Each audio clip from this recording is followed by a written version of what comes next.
Pangai Nun actually is an obscure system of Chinese Kung Fu. It wasn't taught to too many people. It originated in Fujian province in southern China, and Pangai Nun means half hard and half soft.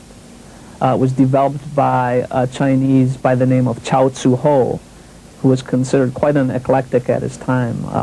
He reportedly was involved with the Chinese underworld and was kind of a mystic figure around his village there in Fujian. He often wore Taoist robes, the long flowing robes, and was, like I say, quite an intriguing individual.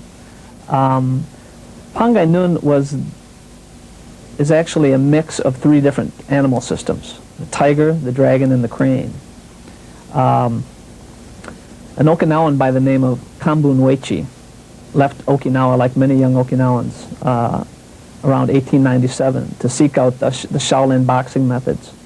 He never quite made it to the Shaolin temples. However, he did end up training with Master Chao Tzu Ho in the art of Pangai Nun. He studied with Master Chao for 10 years and became very proficient in the art. Pangai Nun has three forms, or what we call katas, the prearranged fighting motions, being Sanchin, Seisan, and Sanseiru.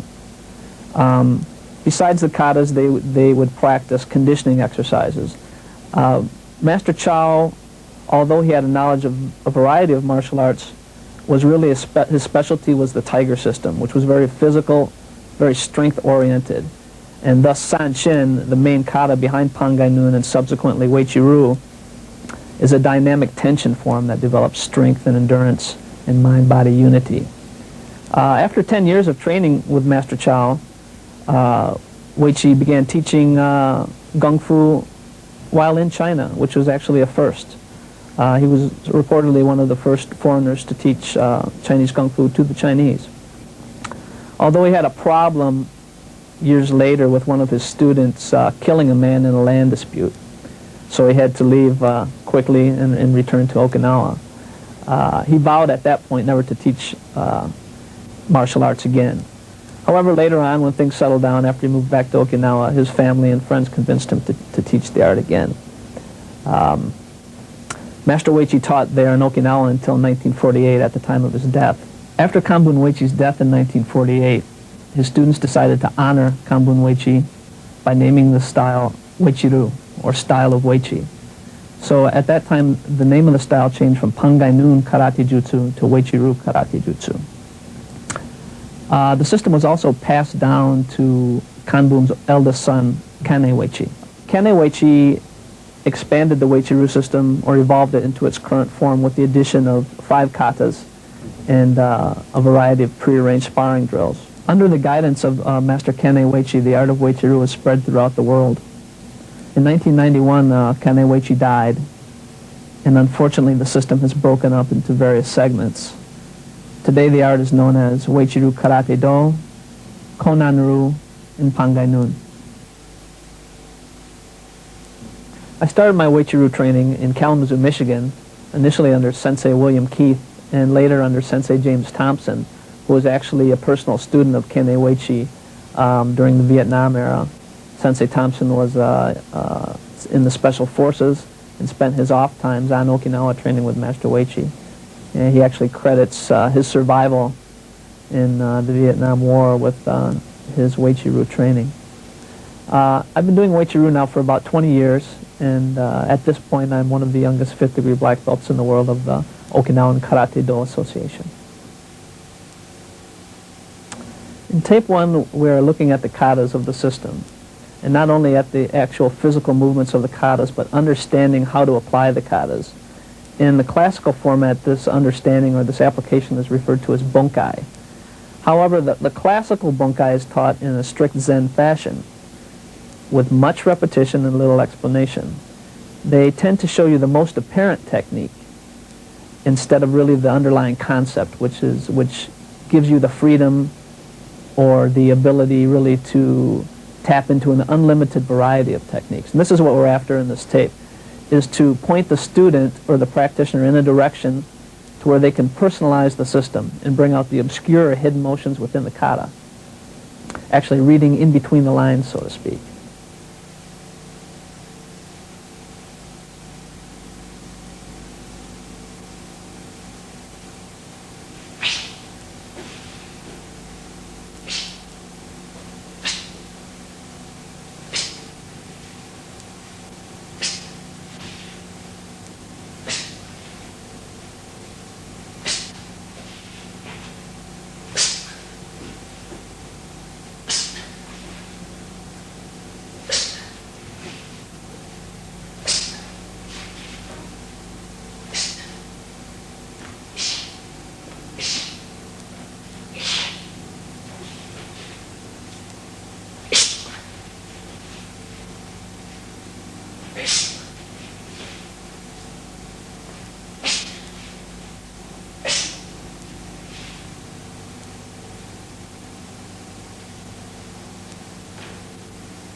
The first kata of Uechi-ryu, called Sanchin, is the foundation of the entire system. Sanchin, which translates as 3 battles or conflicts, refers to the unification of the mind, body, and spirit during combat or any other activity. Sanchin is recognized primarily as an external qigong or intrinsic energy exercise. It is considered external because of its apparent use of muscular focus in the lower abdominal area or tantien, as well as its total physical structure. However, when Sanchin is practiced correctly, the karateka remains relaxed with extreme focus occurring only at the extension of striking, blocking, and the utilization of body armor or taking of a blow. Thus the Sanchin kata becomes a balance of hard and soft and is both internal and external. The Sanchin kata is performed open-handed as opposed to clenching the fists, as some other karate systems do. This open position, as well as the total physical structure of Sanchin, facilitates the development and utilization of the tendons as opposed to the predominant use of muscular focus. Each position in the Sanchin structure pulls and stretches the muscles and tendons into a naturally focused state, thus allowing the qi, mind, and blood to flow freely throughout the body. This is not to say that there is no muscular contraction involved in Sanchin. On the contrary, it is the dynamic interplay of expansion and contraction that makes Sanchin a holistic exercise that develops intrinsic energy, muscular and skeletal strength, and last but not least, psychological combative attitude.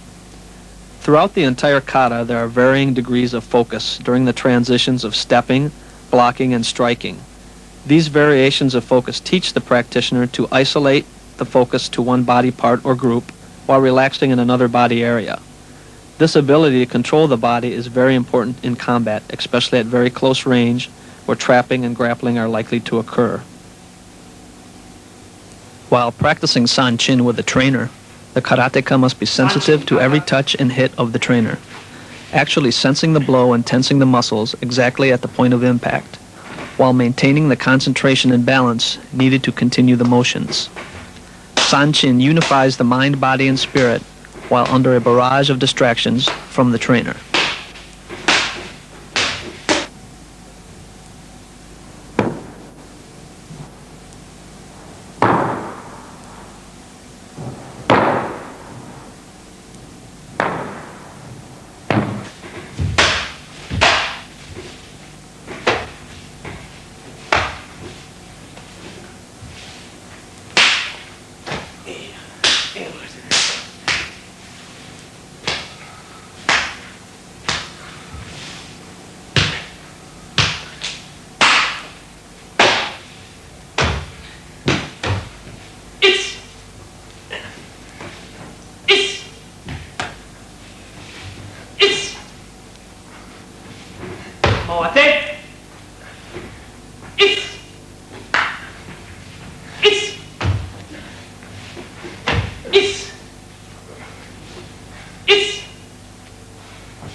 Seisan, the first combative kata of Pangai Nyun, shows the definite blend of the tiger, dragon, and crane. Starting out with the simple movements of Sanchin kata and going into the circular motions of the hands, the primary emphasis is to control and manipulate the opponent, while retaliating with sparing attacks using a variety of hand, elbow, foot, and knee techniques that stress impact with a small point, thus making the blow piercing and penetrating with devastating results.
San Se Ryu, the second combative kata of pangai nyun, is a multi-dimensional form that shows the merging of offense and defense by the constant use of aggressive footwork and postures. San Se Ryu moves in all 8 directions, with an emphasis on attacking with the step, penetrating deep into the opponent's structure while unbalancing and fiercely attacking the imaginary foe. San Se Ryu is the form that sheds light on the true combativeness of the system.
In the art of Uechi-ryu karate, every motion must be applicable. That means every obscure motion from the kata, or just a natural posture in daily life. Standing with your hands at your hips or in front of you, you must be able to react combatively out of any motion and succeed. So we take this concept into the katas, and we approach the obscure techniques such as bowing and opening the stances. So we'll show you a bit of that. Against a hook, it's the simple headbutt from the bowing motion. And from the rear, as he grabs around, bowing forward to gain the distance and popping the head back in order to do the headbutt again.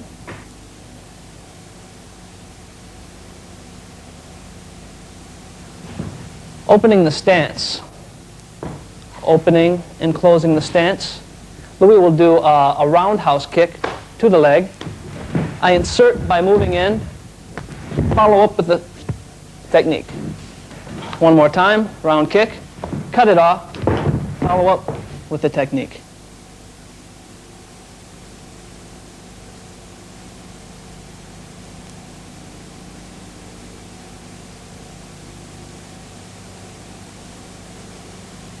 Okay, closing the motion, closing the feet after having a shoulder width stance.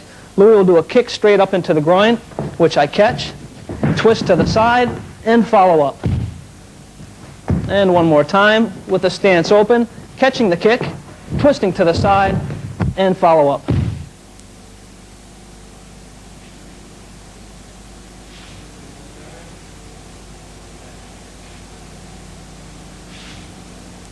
Continuing with what might be considered obscure motions, now we're going to approach the idea of using the transition from one posture to the next in the kata, or actually using the steps. Okay, so at this time Don is going to attack with the right step. All we do is turn around with an open guard, sweep down, and follow up with the knee to the kidney. Let's try it one more time. As you notice, I'm waiting for the technique to come down the pipe in the middle, turning, sweeping, and kneeing.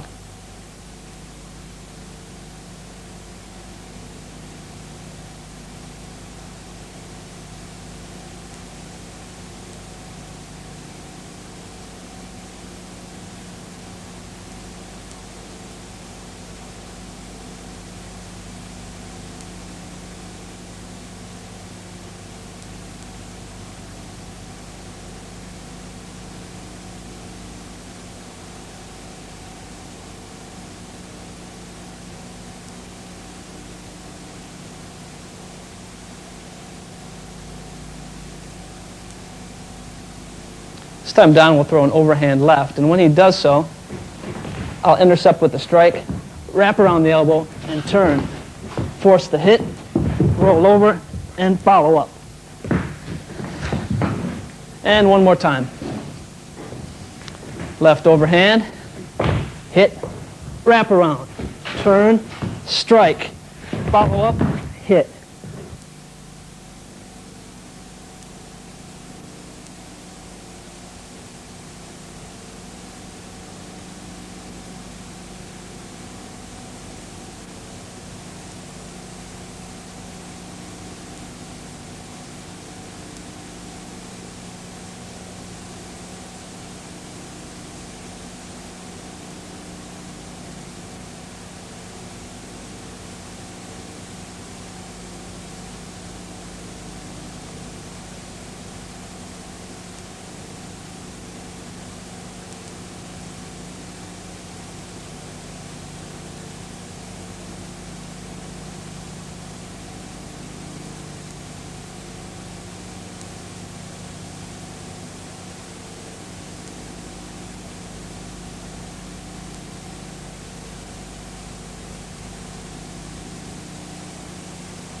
As we dissect the kata further, we go into the stepping motions, using them offensively and defensively, going into the forward step and also the reverse.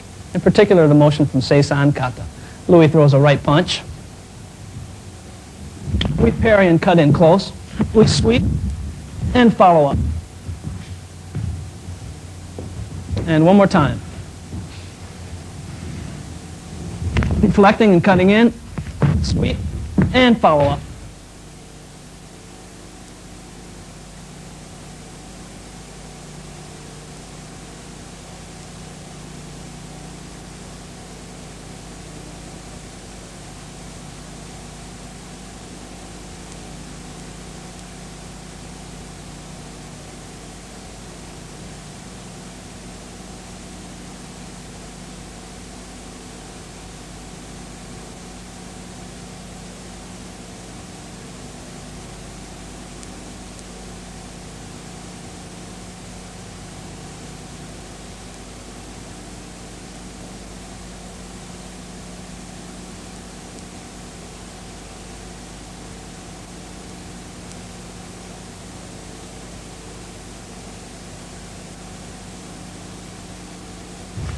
The next motion we're going to do in the passive motion.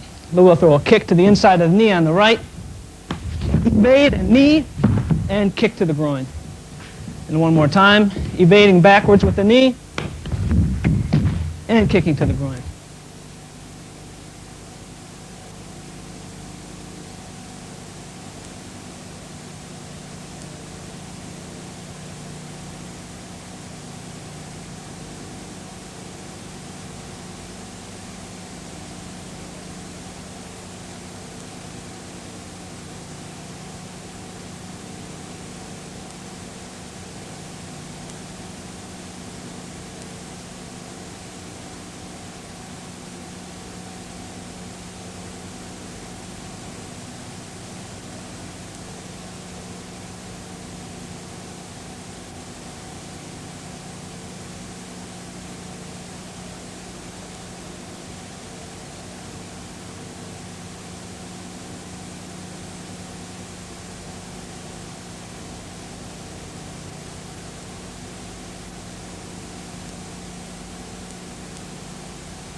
As we explore the kata further, we utilize what we think of as chambered positions.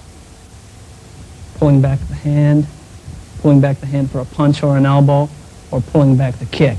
Things normally thought of as a chamber actually have combative application. The first one, Don is going to throw an overhand technique with the right, go to the chamber position, follow the line back down to the throat, elbow, hit, and knee follow-up. One more time, reacting with the so-called chambered position, hitting, elbow hit, and knee follow-up.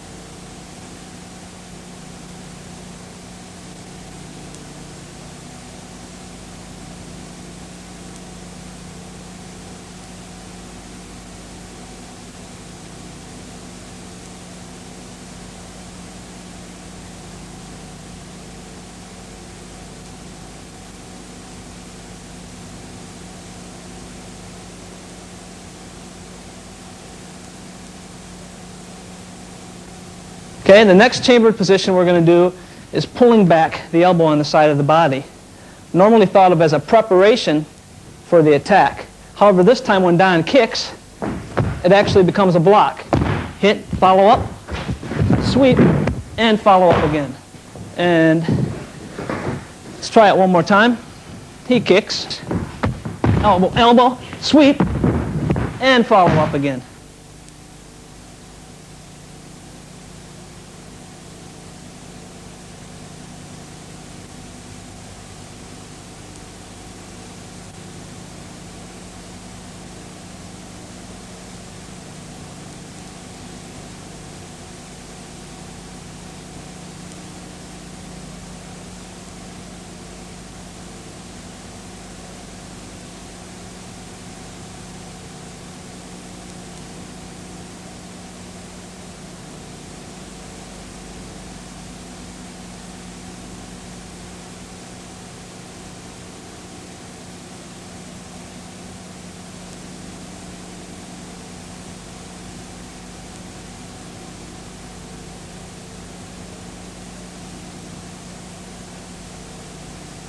Okay, the third chambered position is going to be the chamber for the kick.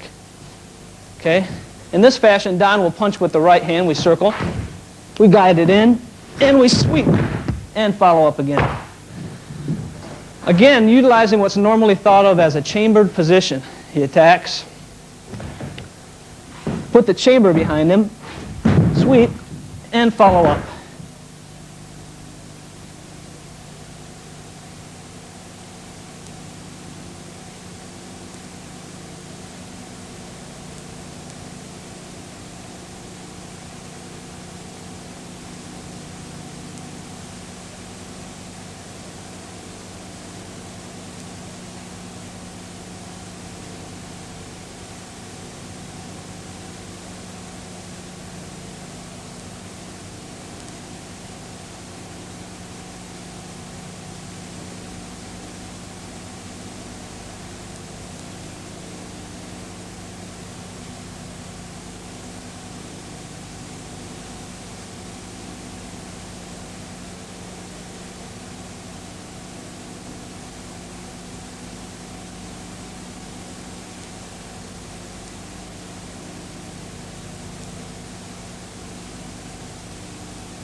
To truly find the hidden motions within the kata, sometimes we have to completely turn things around.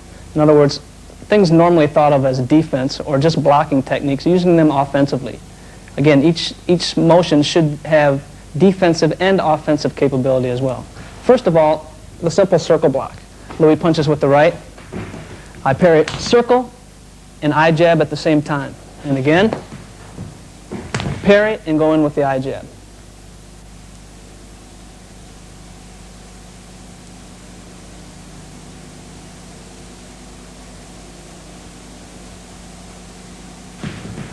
Next one, same thing.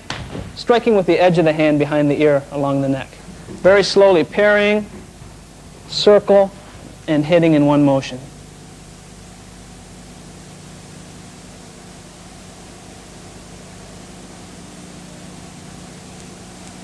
Okay, and on the inside against the left.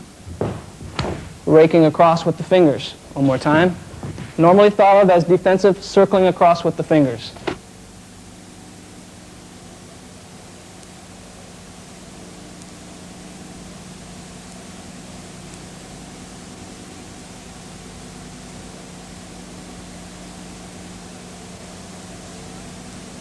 Another one on the inside, wrist block or wrist strike.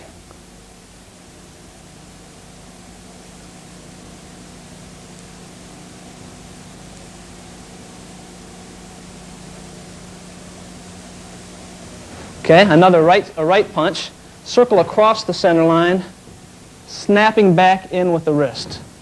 And again.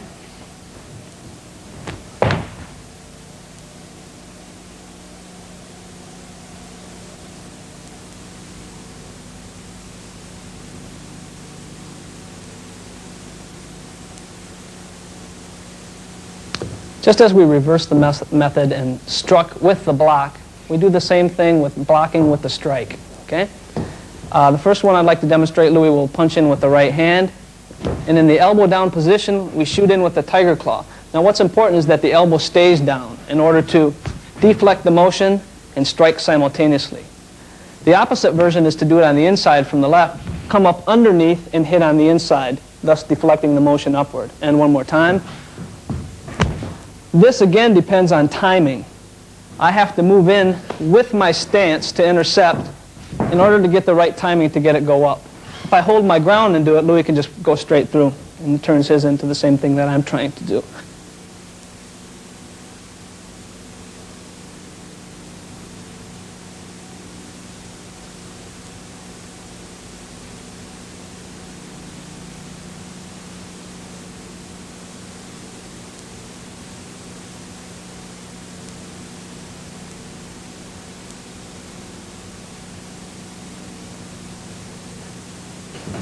Okay, we go with the next one. This time Louis will throw a straight on the left. We're using the back fist from the outside. Okay, we're spinning in with the back fist. The palm is facing as it hits, and then we spin the elbow inward and spin right into the technique. And one more time, guarding with the other hand. Then we do it on the inside line. Louis throws a right. I circle this way, follow the line down and in, all in one motion. And again, following it in, following it in.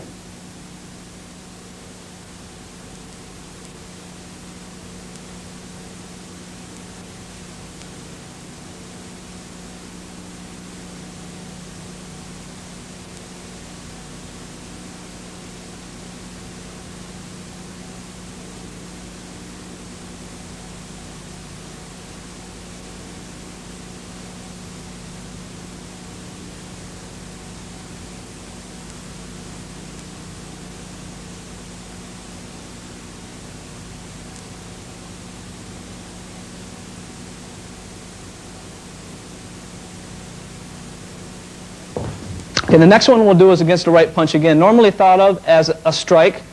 This also is a parry at the same time, moving in. Parrying and striking. Spearing in.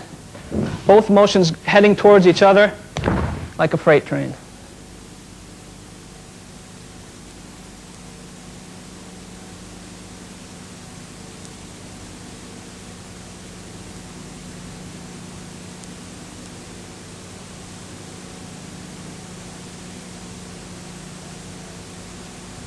The last combative concept we'll pull from the katas is what we refer to as limb attacks, or what some systems might call destructions. Many parts of the kata have these crossing motions, where one arm or one leg intersects the other.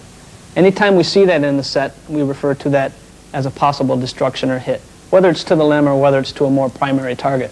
A good example being a punch coming in, parrying from the inside, and hammer fist on the outside.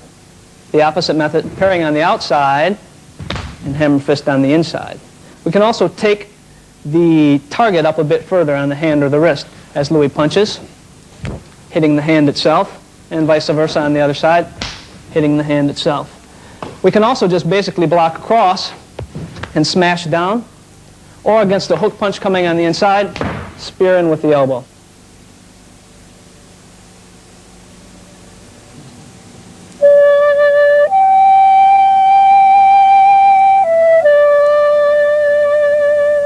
Jiu kata, or freestyle kata, is the Okinawan equivalent to shadow boxing. Here the karateka takes simple and complex motions from the katas and executes them in a creative fashion, sometimes merely repeating motions or blending motions and combative tools together, making normally large motions small and making normally small motions large, using offense defensively and using defense offensively, sometimes exploring and experimenting and sometimes creating a battle with an imaginary opponent or opponents. This type of kata is freedom based on structure and is the seed of successful application. Notice how each individual karateka brings out his personal expression and subtleties throughout the movements of the Jiu kata.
I'd like to thank Sensei Louis Campos on my right, Sensei Don Joyner on my left, and I hope that we've given you some insight into understanding the katas of Pangai Nun Weichiru and trying to find the hidden motions that are really just hidden from your imagination.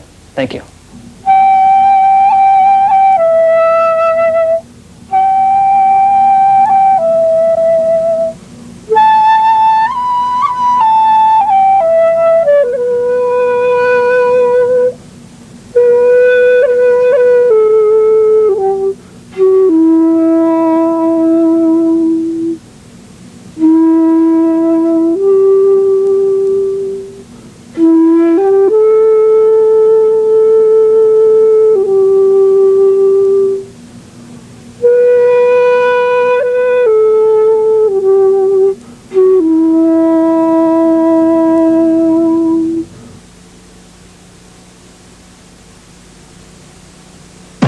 Unique Publications has been a leader in martial arts instructional books for over 20 years, with more than 70 titles covering forms as diverse as the Filipino martial arts, Taekwondo, Judo, Aikido, Kung Fu, Karate, Tai Chi, Ninjutsu, and Jeet Kune, and books on legends like Benny the Jet Urquidez and Bruce Lee.